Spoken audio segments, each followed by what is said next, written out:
Entonces, estas eran las situaciones que planteamos de la clase pasada.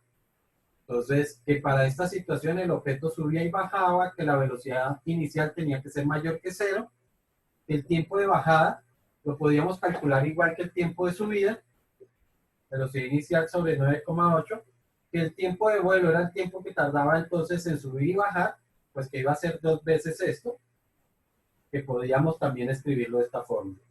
Que para estos otros dos casos el tiempo de vuelo lo íbamos a tener que calcular a partir de la ecuación de altura, es decir, despejando de esta ecuación. Y teníamos nuestras ecuaciones para el movimiento. El tiempo, pues que lo puedo, el tiempo que tarda, ojo, esto no es ni tiempo de vuelo ni tiempo de nada, es un tiempo en general, ¿sí? Calcular el tiempo que tarda en cambiar la posición, la velocidad, perdón, en cambiar una velocidad. Pero vuelvo y repito que no necesariamente corresponde a un intervalo o que sea al final o que sea inicial, no, no necesariamente. Y aquí podríamos despejar la velocidad final, sencillamente que me quedaría como que la velocidad final es igual a la velocidad inicial menos 4,9. Tenemos la ecuación de altura, que es esta misma, y teníamos las ecuaciones complementarias. Una que me decía que 2 por menos 9,8, que es la gravedad, multiplicada por la altura final menos la altura inicial, que era igual a la velocidad final al cuadrado menos la velocidad inicial al cuadrado. Yo no sé si cuando planteé esta ecuación les modifiqué algunos signos así o quedó estrictamente de esta forma. La verdad no recuerdo. Por favor, Hiciste como la normal y después fuiste cambiando los signos. es que como uno cambia signos, entonces esto quedaría aquí como 19,6 por la altura final menos la altura inicial, igual a la velocidad inicial al cuadrado menos la velocidad final al cuadrado. Si ustedes se dan cuenta, cambio un signo de este lado y cambio signos del otro lado. ¿Ok? Eso para poder, es más o menos como si uno dijera que esto se lo trajo para este lado y esto me lo llevé para el otro lado. Pues al fin y al cabo estoy cambiando signos. Profe, ¿Sí? ¿esa ecuación de qué es?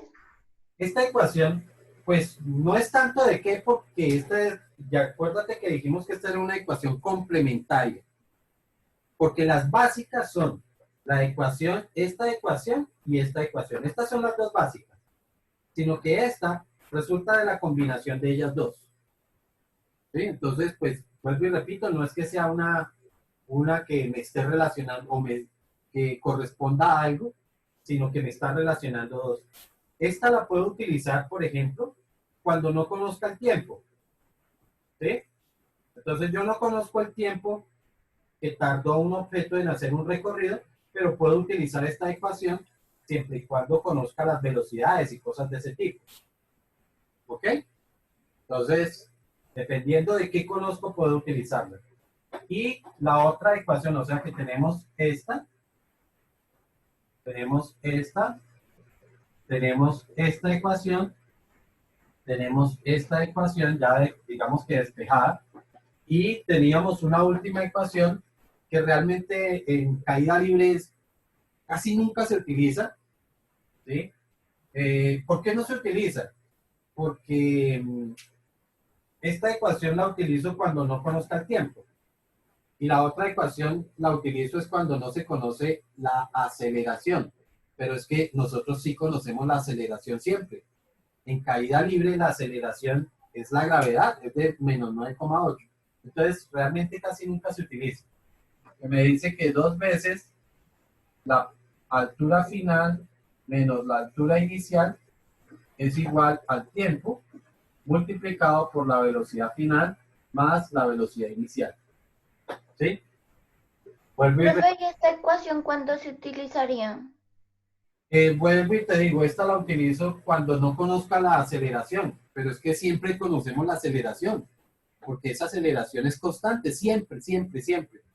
La aceleración en caída libre siempre vale menos 9,8. Entonces, digamos que aquí no hay una incógnita como tal que uno diga, no, es que no conozco la... Pero pues eventualmente se puede dar, ¿sí? Eventualmente se podría dar, pero es muy difícil realmente que uno la utilice. Casi nunca. De hecho, no así haciendo memoria, no recuerdo utilizar esta ecuación.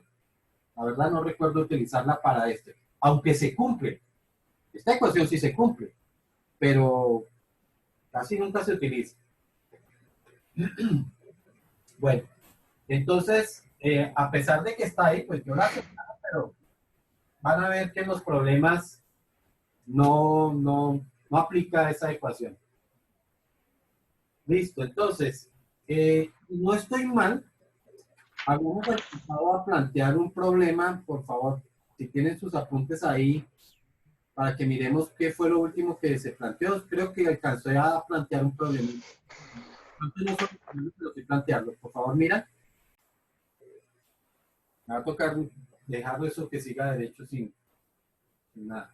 Listo, entonces, la velocidad a la mitad del recorrido, como ya sabíamos que alcanzaba una altura de 20.41, pues sencillamente utilizábamos esta ecuación, donde la altura final es 10,205, que es la mitad de ese recorrido, la velocidad inicial, la altura inicial 0, la velocidad inicial es de 20, que fue con la que se lanzó, y lo que queremos hallar es eso. Despejando, entonces, obtenemos ese resultado.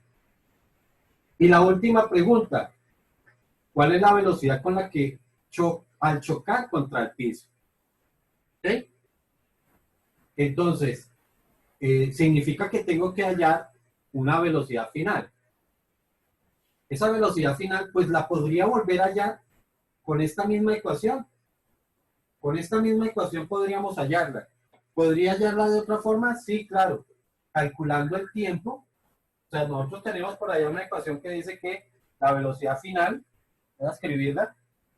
Una de las ecuaciones me dice que la velocidad final es igual a la velocidad inicial menos 9.8 por el tiempo, ¿cierto?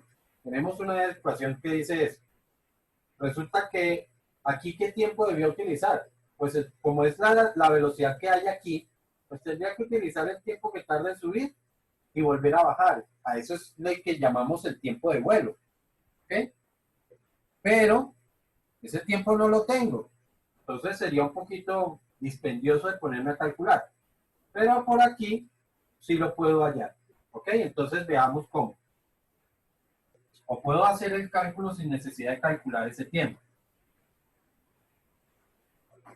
Entonces tendríamos que, sería, utilizando, repito esta, me quedaría 19,6 factor de la altura final. Recuerden que la altura final va a ser aquí.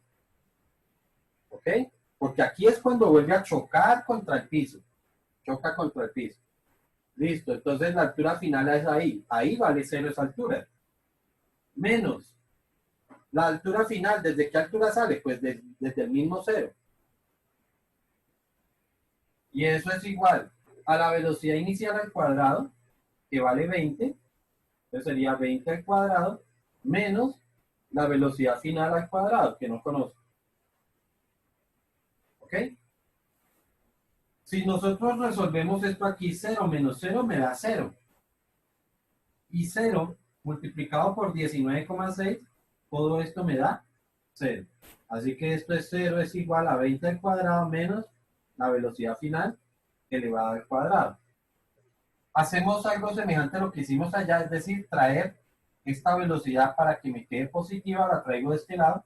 Así que quedaría que la velocidad final al cuadrado es igual a 20 al cuadrado. Y para quitar el cuadrado, pues sacamos raíz. Velocidad final sería la raíz cuadrada de 20 al cuadrado. Y resulta que por propiedades, este cuadrado, estoy muy pequeño, este cuadrado se puede eliminar con esta raíz, o ustedes hacen ese cálculo así como está, y vuelve a dar 20. Conclusión, la velocidad con la que choca aquí fue la misma velocidad con la que salió de acá. ¿Ok? Eso es una característica para este tipo de situación. que la velocidad con la que sale es igual a la velocidad con la que llega. ¿Ok? ¿Cuál es la única diferencia? Que está en sentido contrario.